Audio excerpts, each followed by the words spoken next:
الحمد لله وكفى وسلام على عباده الذين اصطفى أما بعد فأعوذ بالله من الشيطان الرجيم بسم الله الرحمن الرحيم يا أيها الذين آمنوا توبوا إلى الله توبة نصوحا أو كما قال عليه الصلاة والسلام মহান আল্লাহ তাআলার অসংখ্য অগণিত শুকরিয়া যে আল্লাহ তাআলা এই গভীর রজনীতে পর্যন্ত আপনাকে আমাকে দ্বীনি মজলিসে বসার তৌফিক দান করেছেন। এজন্য মহান আল্লাহ তাআলার শুকরিয়া আদায় করি। প্রিয় উপস্থিতি, আমি আপনাদের সামনে যে আয়াত তেলাওয়াত করছি, আয়াতের মধ্যে আল্লাহ তাআলা বলেন, يا أيها الذين آمنوا توبوا إلى الله توبة نصوحا। আল্লাহ রাব্বুল আলামিন ইমানদারদেরকে ডাক দিয়ে বলেন, হে ইমানদারগণেরা, তোমরা আল্লাহ তাআলার কাছে তওবা করো, তাওবাতান নাসুহা। আমার বন্ধুরা, কোন ব্যক্তি যখন গুনার কাজের মধ্যে লিপ্ত হয়ে যায়, যদি কোনো গুনার কাজ করে ফেলে, সঙ্গে সঙ্গে যদি তওবা করে নেয়, আল্লাহ পাক রব্বুল আলামিন ওই ব্যক্তির সমস্ত গুনাহকে মাফ করে দেন। যেমন ভাবে অন্য হাদিসের মধ্যে আল্লাহর নবী বলেন, ওই ব্যক্তি যেমন তার মায়ের পেট থেকে জন্ম নেওয়ার পর তার কোনো গুনাহ থাকে না, ঠিক তদ্রূপ ভাবে তওবাকারী ব্যক্তি আল্লাহ তাআলার কাছে এমন ভাবে নিষ্পাপ হয়ে যায় যেন তার অতীতের আর গুনাহ ছিল না। আমার বন্ধুরা, আল্লাহর নবী বিশ্বনবী রাহমাতুল লিল আলামিন বলেন, হে আমার সাহাবীরা, তোমরা আল্লাহ তাআলার কাছে বেশি বেশি তওবা করো, কেননা আমি দিনও 100 বারের চেয়ে অধিক বার তওবা ইস্তেগফার করি। তাহলে আমাদের জন্য আবশ্যক হলো, যেই নবী মাসুম, যেই নবীর কোনো গুনাহ নাই, যেই নবীর আমলনামার মধ্যে কোনো গুনাহ নাই, সেই নবী আল্লাহ তাআলার কাছে তওবা করেন, ইস্তেগফার করেন। এর মাধ্যম হলো আল্লাহ পাক রব্বুল আলামিন যদি কোনো ব্যক্তির সম্মান মর্যাদা বাড়াতে চান, তাহলে তওবা ইস্তেগফারের মধ্যে আল্লাহ তাআলা কোনো ব্যক্তির মান সম্মান বাড়ান। যে ব্যক্তি বেশি বেশি করে আল্লাহ তাআলার কাছে তওবা করবে, যে বেশি বেশি করে ইস্তেগফার করবে, আল্লাহ তাআলা ওই ব্যক্তির দরজাতকে বুলন্দ করে দেন।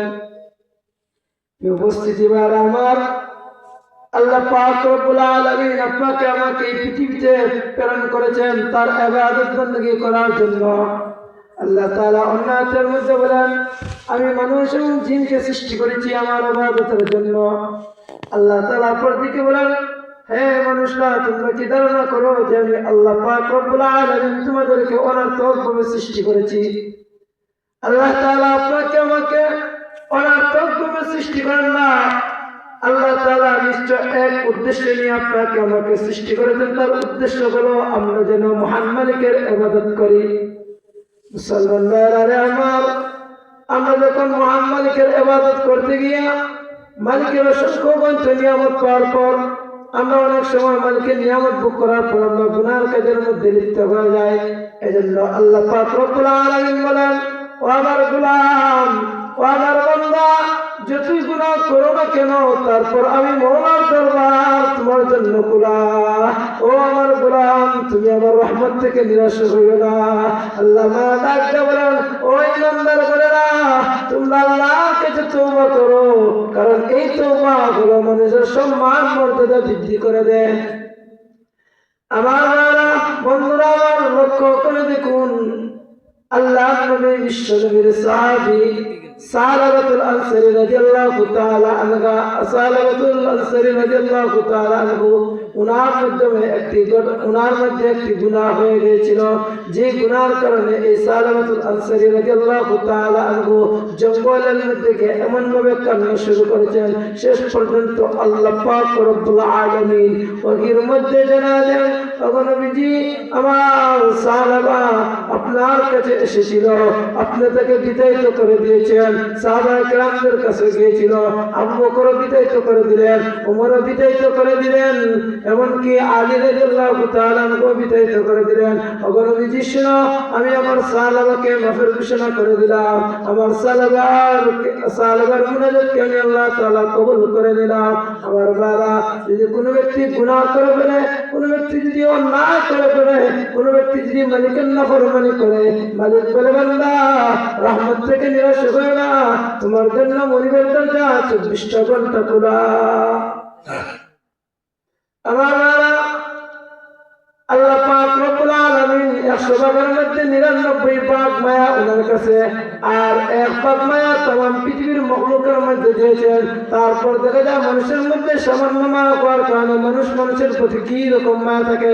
কোনো ভিক্ষুক যদি ভিক্ষুকের দরবারে চায়, একবার না পালে একবার না দিলে অপরবার দিতে বাধ্য হয়।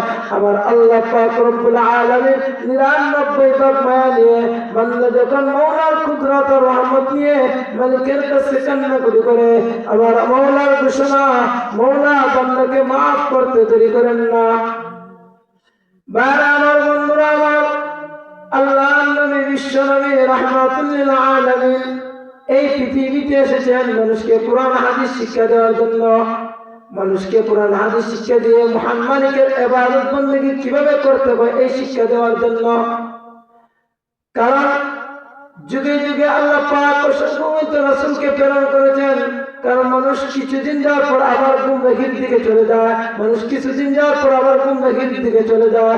এজন্য আল্লাহ পাক রব্বুল আলামিন প্রত্যেক জাতির কাছে রাসূল প্রেরণ করে ওই জাতিকে সংশোধন করার জন্য প্রত্যেক নবীকে প্রেরণ করে দেন। কিন্তু আমার আপনার নবী হলেন সর্বশেষ নবী, আকায়ে নামদার তাজদারে মদিনা মুহাম্মদুর রাসূলুল্লাহ সাল্লাল্লাহু আলাইহি ওয়াসাল্লাম। এরপর থেকে নিয়ে কিয়ামত পর্যন্ত কোনো নবীর আগমন হবে না। এজন্য এই নবীর দ্বারা মানুষ যখন গুমরাহির দিকে হয়ে যাবে, মানুষ যখন গুমরাহির দিকে চলে যাবে, এই গুমরাহি থেকে মানুষকে সংশোধন করার জন্য নবীগণের ওয়ারিস উলামায়ে কেরামের কাছে যেতে হবে। আমার যখন বান্দা গুনাহের মধ্যে লিপ্ত হয়ে যায়, তখন বান্দার মনের মধ্যে প্রশ্ন আসে, আরে আমি তো বড় অন্যায় করেছি, অপরাধ করেছি। এইভাবে যখন তার প্রশ্নটা আসে, তখন আল্লাহ তাআলা বান্দাকে ক্ষমা করতে বিলম্ব করেন না। কারণ মওলা বলেন রহমতওয়ালা, বরকতওয়ালা, রহমান, তিনি তার চেয়ে দয়ালু পৃথিবীতে আর কেউ নাই। কিয়ামতের ময়দানে যদি কোনো ব্যক্তি জান্নাতে যেতে চায়, তাহলে কোনো ব্যক্তি আমল করে জান্নাতে যেতে পারবে না। ওইটা রহমত অনুগ্রহের মাধ্যমেই জান্নাতে যেতে হবে। এজন্য আল্লাহ পাক রব্বুল আলামিন ঈমানদারদেরকে স্পষ্টভাবে ডাক দেন, ইয়া আইয়ুহাল্লাযীনা আমানু। আল্লাহ বলেন, ও ঈমানদারগণেরা, ও আমার মায়ের বান্দারা, তুবু ইলাল্লাহ, তোমরা আল্লাহ তাআলার কাছে তওবা করো, তোমরা আল্লাহ তাআলার কাছে তওবা করো, তোমরা আল্লাহ তাআলার কাছে তওবা করো। তাহলে আল্লাহ তাআলা আমাদেরকে তওবা করার জন্য আদেশ দিয়েছেন। এজন্য আমরা সবাই চেষ্টা করব মহান মালিকের কাছে যদি কোনো গুনাহ হয়ে যায়, সাথে মালিকের কাছে তওবা করার জন্য। আল্লাহ পাক রব্বুল আলামিন আপনাকে আমাকে বেশি বেশি করে তওবা ইস্তেগফার করার তৌফিক দান করুন। আসসালামু আলাইকুম ওয়া রাহমাতুল্লাহ।